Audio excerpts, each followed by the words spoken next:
iHeartRadio app.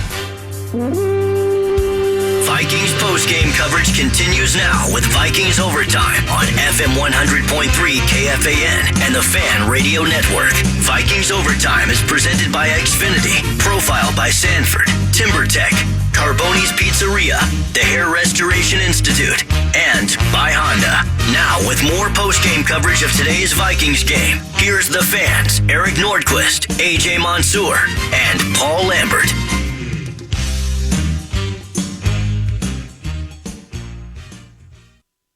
Sorry, we were too mesmerized by this Chargers game. Welcome to Vikings Overtime. It's AJ Mansour and I. Nordo is still at home. He will not be joining us, but your Minnesota Vikings lose 34-31 to the Ravens in overtime. And AJ, it was another classic Vikings game. And let me read you right off the bat my favorite tweet of the whole thing from Chad Graff, who I think writes for The Athletic. Yeah, it's The Athletic. The Vikings grabbed 2 interceptions, had a kickoff return for a touchdown, didn't turn the ball over, and they lost. It was basically, I mean, the game was obviously very different, but that's the same script as last week, right? Didn't they win the turnover battle? They had 2 turnovers. Yep. They were +2, I should say, in the turnover game against Dallas, and they still ended up losing. I mean, it's becoming comical, right? Every single person watching this game knew how it was going to end. Right. I mean, it followed the script to a T. Correct. They were up 17-3. Get up early, right. Score on your first drive. They actually surprised everybody and scored another touchdown. Got up, what was it, 24-10 or something? They went deep. They ran weird plays. The fake punt was cool. Right. They're throwing downfield. They're throwing past the sticks. And then all of a sudden it's like, oh, wait a minute, what are we doing? We got to revert back to this. Right. And the whole second half, they didn't score. I mean, honestly, outside of the final minute drive, I don't even want to count you have to count it, but the Kenny Wangu return touchdown, that wasn't the offense, that was special teams. So the offense went completely dormant until that final 3-minute drive. Well, what did they do? They went up 17-3. Then they went and got up 24 to. Or they went Baltimore scored before the half, right? Baltimore scored before the half, so it was 17-10. Again, another thing that they've had trouble with is giving up points right before the half. March down the field, even though they had that pass interference penalty that was a long play, but still. Then they get the 98-yard kickoff return. Then the Ravens score 3 straight times, and on longer drives, a 6-minute drive. Then they have their longest drive of the season, a 10-minute drive, and then they score again. They scored 21 straight points against the Vikings. They had the ball for 45 minutes or something? Yes, and they won it. And I think Chris Thomason tweeted that they gave up over 500 yards in total defense. So once again, AJ, as you know, you follow it closer than I do, it was another total system failure by this team. They get up. They it's like they were listening to the Power Trip in every show on this station and listening to you and Jack Day online, where we got to throw past the sticks. We got to throw downfield. What are we doing? We got to do this. We got to do that. We have. Okay. I thought Austin Eckler was going to run in a touchdown there. We've got to do this. We got to do that. And they do it. But then every ugly thing this team does that comes back to haunt them came back to haunt them. They give up too many points. They were the third and whatever it was 15. They're a third for the Vikings. The Ravens have to Hollywood Brown. They get it. Then the Vikings on 3rd and 18 throw some weak screen pass.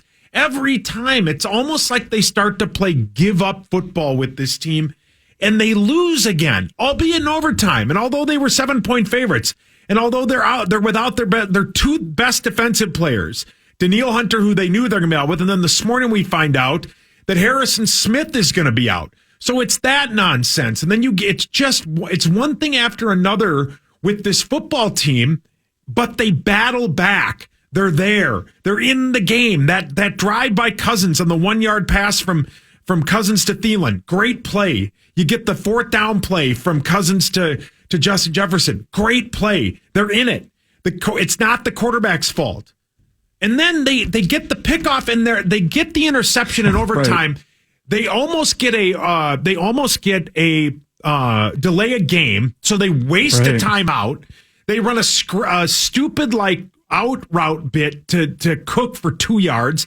Then he gets knocked back for 2 yards, and they throw an awful pass. I think it was incomplete, and then they punt. Yeah. You have an opportunity to steal the game, and you go back to your just bread and butter play calling. Well, bread and butter play calling means it's successful. Sorry, right? that's not what I meant. You're bland. I meant like they run in like third grade football. We're going to just give the ball to our best player and hope he does something. I don't know if you heard it. I know that you were here and you were doing some other things too, but Ron brought up some interesting stats when I was driving in on Fan Line. He was talking about the Vikings positioning on second down. Their average, the second down with the yards to go is 8.5 yards to go on second down, which means that they do that stupid little run play on first down. They get 1.5 yards on average. And then they're faced with a second and 8.5 on second down, and they throw for 5 yards. And that's the thing we've been talking about the entire time. You leave yourself with 3rd and 10 and you throw for 5 yards, or you put yourself in these positions where you're getting these little tiny yard plays. And what we don't know, and what we probably won't know, is whether or not that's the play call or that's the decision making of the quarterback, right? It could be that the play call was a 10-yard out route or something where Kirk wasn't open, didn't see it, whatever you want to say, and he opted for his dump off to the running back or the tight end or whoever it is. We won't know exactly what it is, but we're seeing so much common denominators with this offense each and every week. Just to think, and we know Kirk can do it, it feels like he's being hamstrung. It feels like the play calling is what is causing this team some issues in the second half. And they're just not executing. This is not a good enough team. We talk every single week. This is not a good enough team to avoid shooting yourself in the foot with silly penalties, with bad situations.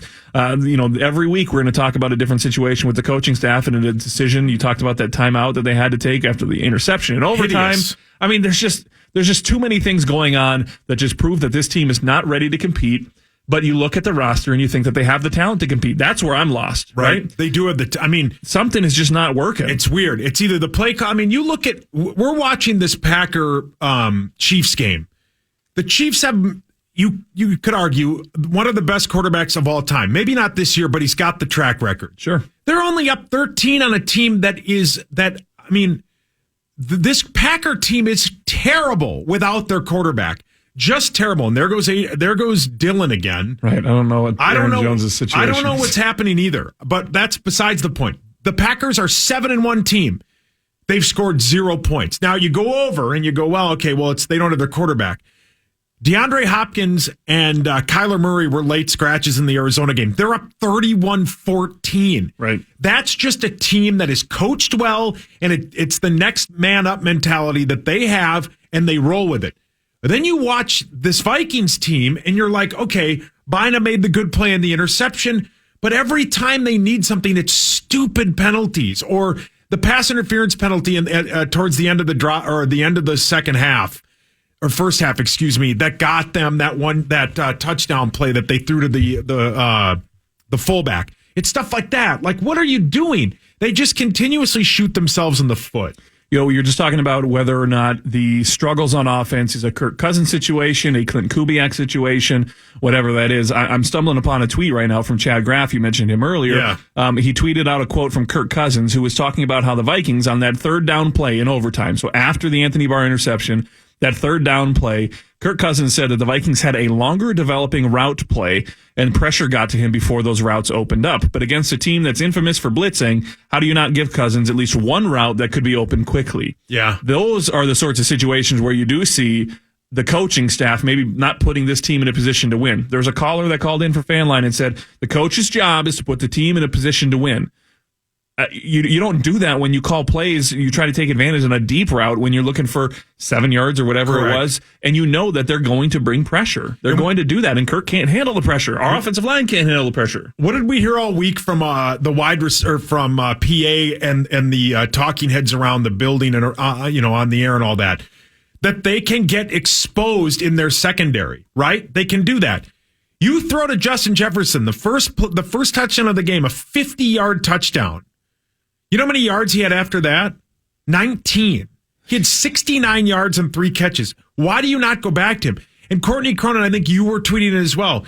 We were well into the third quarter before Adam Thielen had a catch. Right. What are we doing? And maybe we were into the fourth quarter, I think, and the offense in general had 13 yards in the second half. Right. I mean, what are we doing? Like, we have two of the best wide receivers in the NFL, and they combined for 75 yards. Right. Adam Thielen had 2 catches for 6 yards and a touchdown. That's it.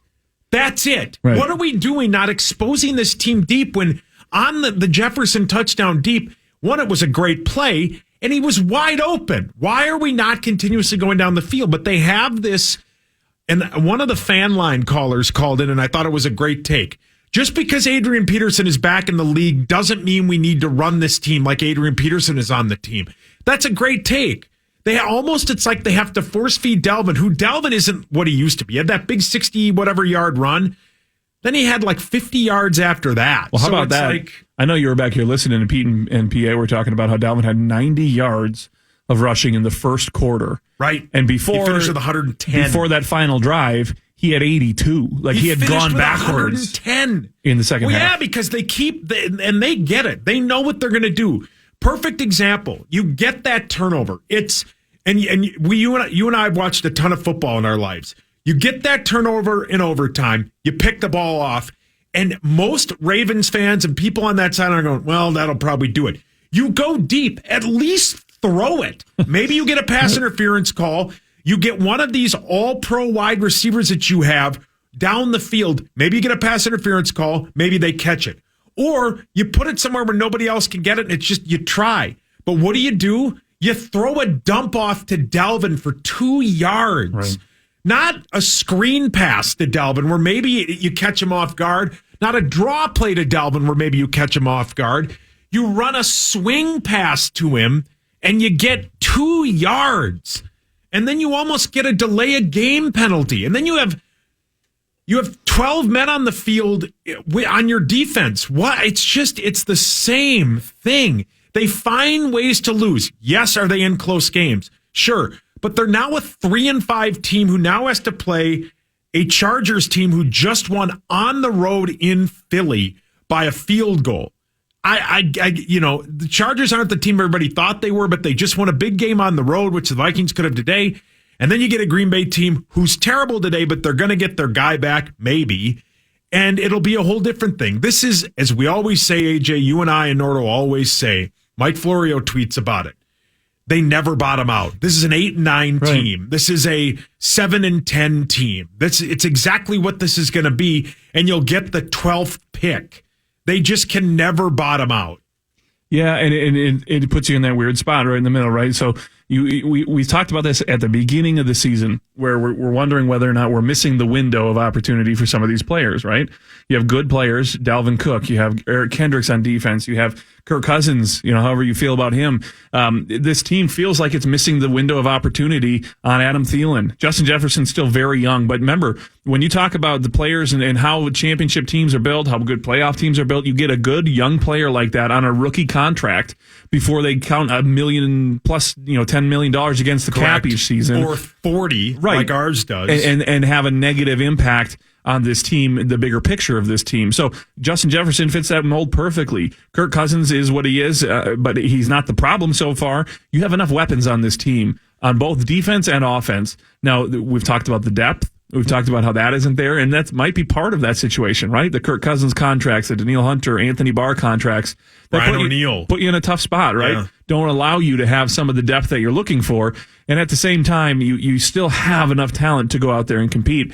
And there's just something. And the biggest problem for this team, Paul, and I don't know how to put my finger on it exactly what it is the middle of the the second and third quarters. Yeah. This team, I saw a tweet was floating around Twitter today that kind of followed the scoring average for the Vikings per quarter, where they start off, I don't remember what the numbers were, but a lot of points in the first, it goes down in the second, further down in the third, and then it's pretty poor in the fourth because they're only scoring on that 2-minute drive with Kirk Cousins.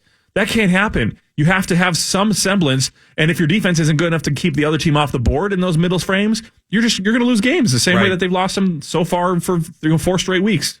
And every game is close, but every game shouldn't be close. That Dallas game doesn't need to be. Nope. That Dallas game shouldn't have been close. Not with Cooper Rush. This shouldn't have been close. You're up 17-3 at one point. Now, is there any part of you? You're up 24-10 at one point. Is there any part of you that feels good about this?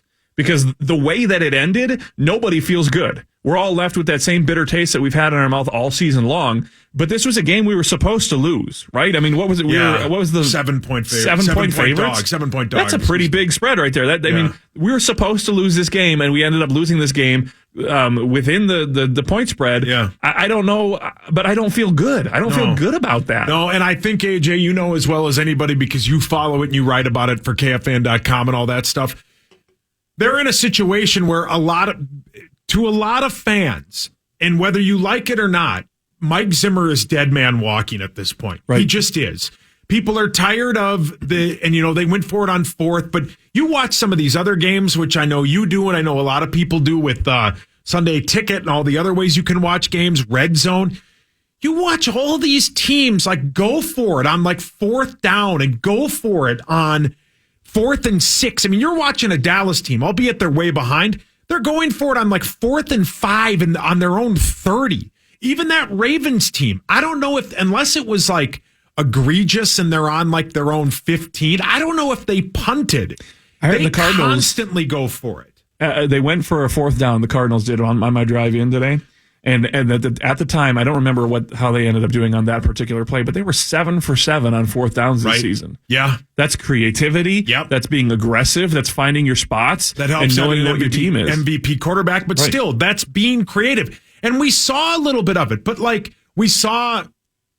No, man, but what it looked like, awful pass by Jordan Love. What we saw the creativity, and you're referencing the fake punt and the 4th down plays. The goofy trickeration before halftime with the fake kneel down. That's stupid. What that is a team that is not equipped to be creative, trying to be creative. Well said. You know how you want to see the kid in your art class who's drawing cool stuff, and you're like, I want to be that. I want to do that. I'm going to draw that picture like him. Or that show on Netflix called Nailed It, where they make the cakes and they try to they try, and you think that you can do it, but you can't. You just don't have the skill. You don't have the knowledge. You don't have the play calling ability to do that like other teams do. It's like Hockey and Parrish playing the initials game. They can't do it like you and I. But yeah, that's exactly. But like, why that? That's your trick play. I know. What's that going to go for? 8 yards, and then what do you do? Punt? And then as a lot of people are tweeting, and Power Trip Bets, who we all love, is always right, and he's a clock management, whatever they're called, that people look for, like a game theory guy. Sure. Why? You can't take your time out into the half or into overtime. Yeah, you can't say They're that. so bad with their timeouts. It's ridiculous. Vikings lose 34-31 in overtime. The Minnesota Vikings are now 3-5. The Ravens are 6-2. We'll come back. We'll talk more about the Vikings loss, where they go from here. A lot of people have been tweeting at me and texting both of us, wondering if this is the end for Mike Zimmer. I'll give you my take on that. A lot of Vikings talkers will walk you up till about 6:45 when we walk you up to the pregame of the Minnesota Wild and the New York Islanders. And the Fan.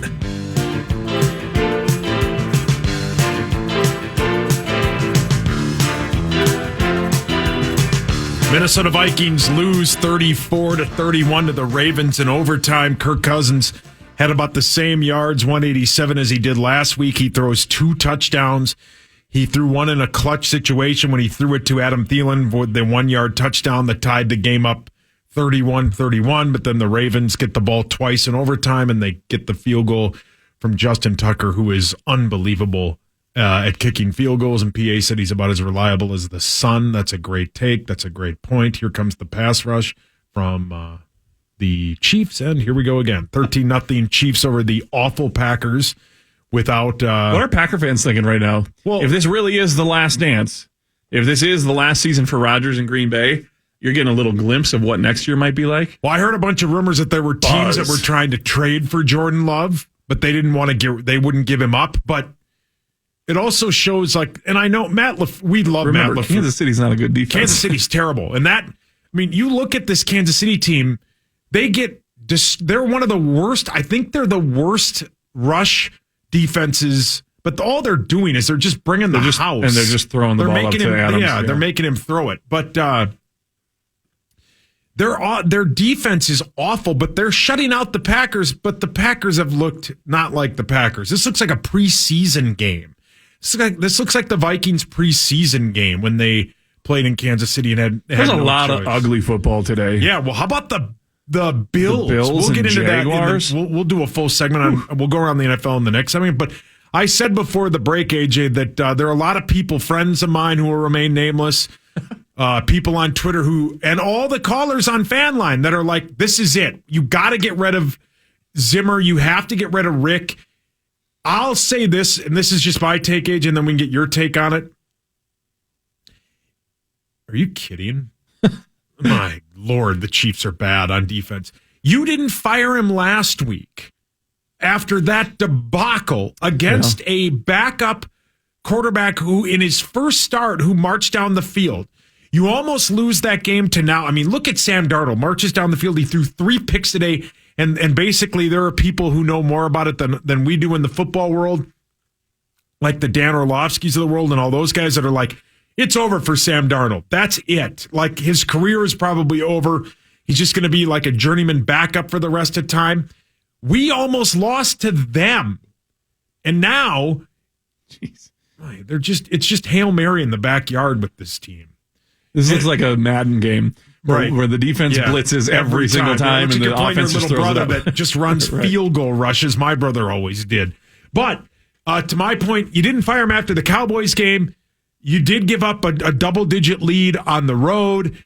You did have some weird things at the end of the half, as AJ pointed out, where you let them come down and score, to make it 17-10. You have that weird thing happen. You just have weird things happen in this game. You lose 34-31. A lot of people on Twitter are asking, how did they not go for 2 when they had the opportunity? There's that. And my whole take is, you didn't fire him after Dallas. You're not going to fire him today or tomorrow. I think, in my opinion, he's out at the end of the year because this looks to be a 6-7 win operation. Right. And I think the only way you get him out of here is an inept blowout. Like, you get like where we beat teams where I forgot what coach. Well, no, didn't the Packers got a coach here fired? Was it Leslie? Who was here before Zimmer? Leslie. Didn't we? Yep. It doesn't matter. But a blowout by a division team like the Packers in 2 weeks would probably do it. Right. So I'm going to disagree a little bit with you. So I put a poll out on Twitter after the game today, basically saying it's imminent. There's a change that's going to be made at some point. Are you on the team that says change now? You've already seen enough. Do you wait a couple more losses and then pull the trigger, or do you wait till the end of the season? 2,300 or so people have voted since the end of the game today. Roughly 2/3 say that they've seen enough and they're ready for him to go now. The other third says that at the end of the season, and nobody really voted for after a few more losses.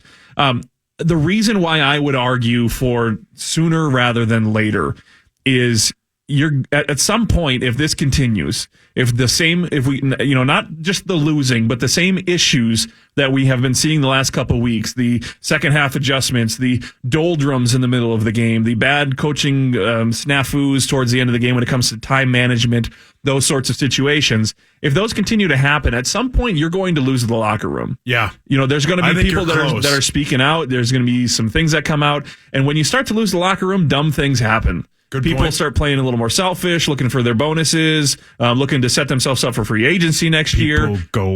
People go out on the town, is what you're saying, in a situation where we're not all for that. Right. You have people that could get hurt. You have people that are going to, Stephon Diggs didn't start speaking out when the team was good, right? Well said, He kept his mouth shut when the team was winning and when the team was making the playoffs. But once they start losing, people start talking a little bit. I don't know that there is a Stephon Diggs or a player like that. Percy Harvin, same situation.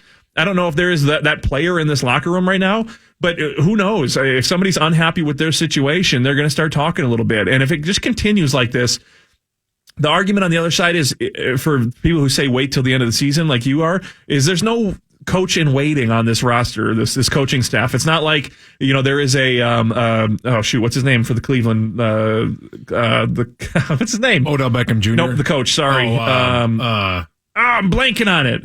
Stefanski. Thank you, Max. There's not a Stefanski who's an up-and-coming guy who you think might have a chance and you want to give him a little audition. There's nobody like that on this roster or this coaching staff. So you're going to make the move at the end of the season. That's that argument there is there's no point in doing it now. But I do think that there is a point when you start to lose the locker room. I don't care about losing the games. You start to lose the locker room. That's when you need a leadership change, even if it's just to change the tempo, change the vibe, change the feel in the locker room, and put these guys maybe in a position where they have a different offense or a different situation there. Now, the question I have for you, Paul, is there an opportunity where Zimmer doesn't get fired, but Clint Kubiak in his first season does get, like, can you move Kubiak mid-season or at the end of the season? Can you move Kubiak without moving Zimmer? Well, because I think there's a lot of people that say the problem isn't Zimmer as much as it is Kubiak, and if you can't move him, get rid of the whole bunch and let a whole new crew come in. So you and I and a lot of people retweeted that Jason Locke on 4 tweet, and I think you wrote an article about it, or Jack Day did on KFAN.com, about how basically there's already a plan in motion, and you've been at these games, you've seen Ziggy. I mean, that was the tweet that if they don't make the playoffs, right, they're going to make a change. They need a miracle to make the playoffs. They're on pace right now. They're about, what in the world? Get in. Oh. Okay, Packers are on the board. All right. I want them to get knocked out at the 1. They're going to win this game. They're going to win this game. You know they are. The Chiefs have no running game to slow this down. What a cool moment. Jordan Love's first touchdown. Cool. Did you see that going viral on Twitter? They're literally in the top deck. Really? Yeah, they're in the last row. I think it's his gal and his mom. Anyway, I don't see a way that Zimmer survives. I just don't. I think the fans would be pissed. And if Zimmer's gone, everybody's gone. Well, right? yeah, everybody's gone. Because if Zimmer doesn't go, Adam Zimmer stays. And I don't think there'd be an in-season firing. And a source of mine has said, and he is right, they are right, I should say, that he's earned not being fired. He has. Like, the equity this guy has, unless it's a destruction by another team. I think you earn the right to not be fired if you're just losing. But if you're melting down every week, people say, "Hey, they only lost by 3." But they melted down 100%. And they melted down last week, and they melted down the couple weeks before the bye. I mean, it's not just losing; it's melting down, and I think that's different. Yeah, I think you're right. I just don't see a way that it happens this year unless it's a blowout. And I think they play. Who do they play the last game? It's either the Bears. Last game of the year? Yeah, it's either the Bears or the Lions or something like that. Whoever it is, that'll be it. You'll be at TCO or whoever will be there, and it'll be because he'll be fired on whatever they call Black Monday. He'll be out. Right. He will. There's no way he survives this unless they go on some epic run and they win out. Maybe, but I just don't see how he survives this. We'll come back. We'll go around the league. There's a lot happening. It's 13-7. The Chiefs, who are terrible, are up on the terrible Rodgerless Packers. We'll tell you all about that. We'll go all around the league, and we will fill you in, of course, on the chart. A Fan.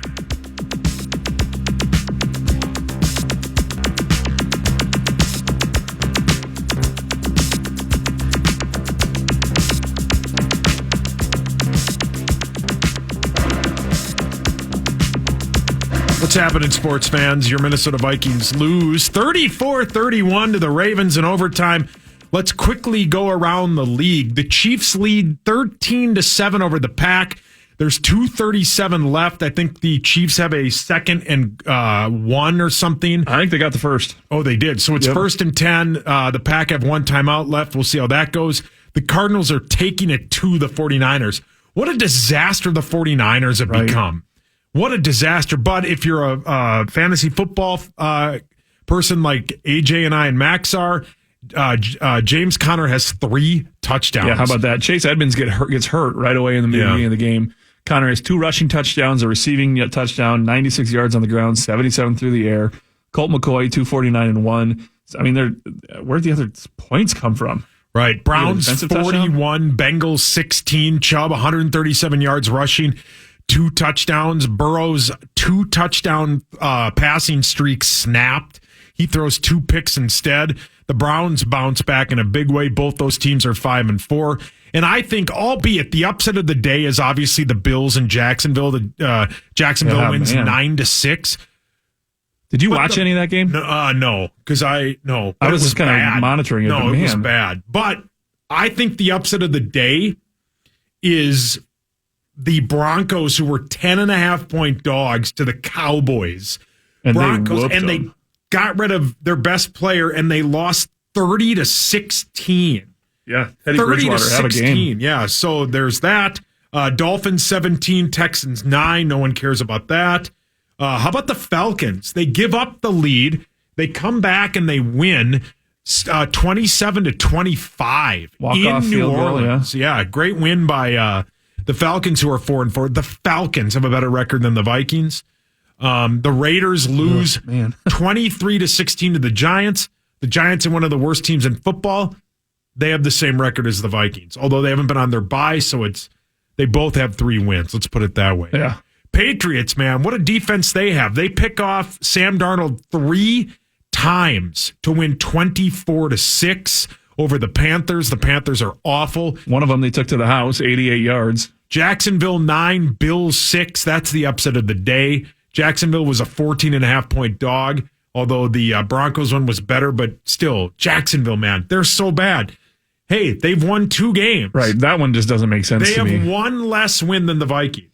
But Buffalo's a high-powered offense. How they didn't win by 40, I don't know. Josh Allen, MVP candidate. Yeah, Ravens beat your Vikings. We knew that. How about this? Chargers 27, the Eagles 24. The Eagles get the giant win from, the Eagles get the huge win over the Lions last week where they blow them out. The Chargers, the Lions. Yeah, but still, they blew them out. Right. Then the Chargers come in, fly all the way across the country, which hockey likes to bring up, and they win 27-24. The Chargers, as of right now, are 2.5-point favorites over your Vikings next week. And the only game going on is the Packers and Chiefs, which is 13-7. Did you say 2.5 points? 2.5 points. That's gonna open that'll up, go right? up. Holy yeah, that'll smokes. go up because they'll be without. Yeah. But the Chargers also, they aren't that high-powered offense everybody thought they were. Eckler only had like 60 or 70 total yards. Yeah, but again, I don't know anything about Philadelphia's defense. I don't either. Here's what I do know about Minnesota's defense. Yeah. And Minnesota's defense without Harrison Smith, right? Didn't Mike Zimmer already say Harrison he's got to Smith be is out going for to be out? 10 days. Non-vaccinated players out for 10 days for a minimum, and it came the day of the game. So he's out till the middle of next week. So you have that situation. I can't imagine that it's going to be a low-scoring affair, let's put it that way. We'll go back. We'll tell you what happens in the Packers-Chiefs game and a bunch. Fan.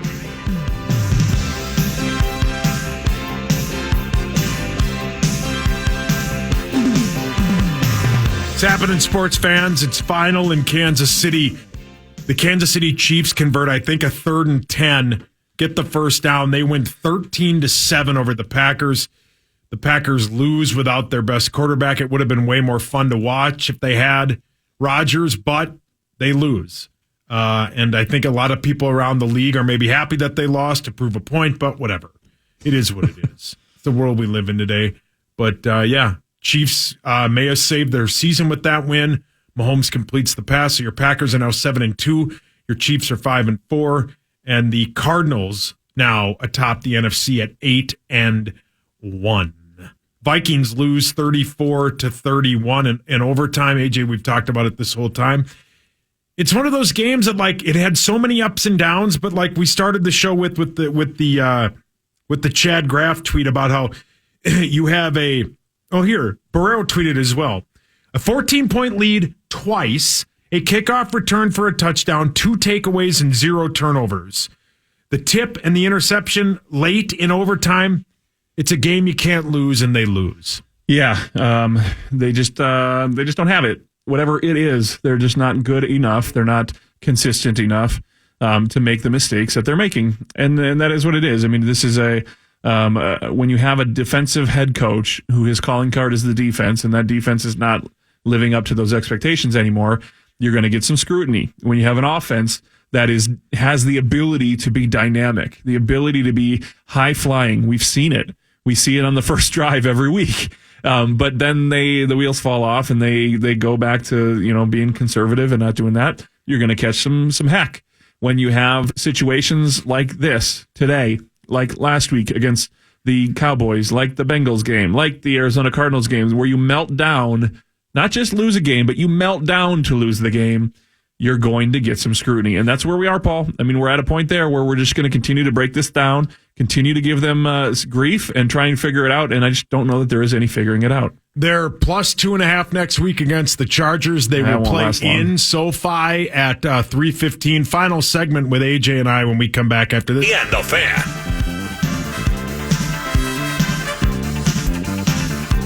Your Minnesota Vikings lose 34-31 in overtime to fall to 3-5. They take on the Chargers next week at SoFi. They are so far plus 2.5, but that'll probably go up.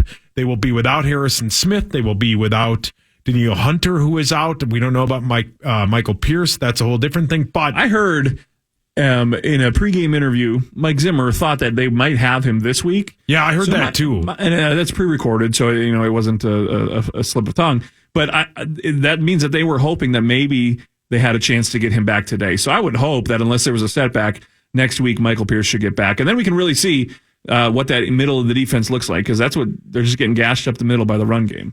Yeah, so among other things. I mean, Lamar Jackson threw for 266 yards and 3 touchdowns. He threw 2 picks, sure, but he also ran for, where is it here? More than 100 yards. 120 yards and missed a touchdown by an inch. Right.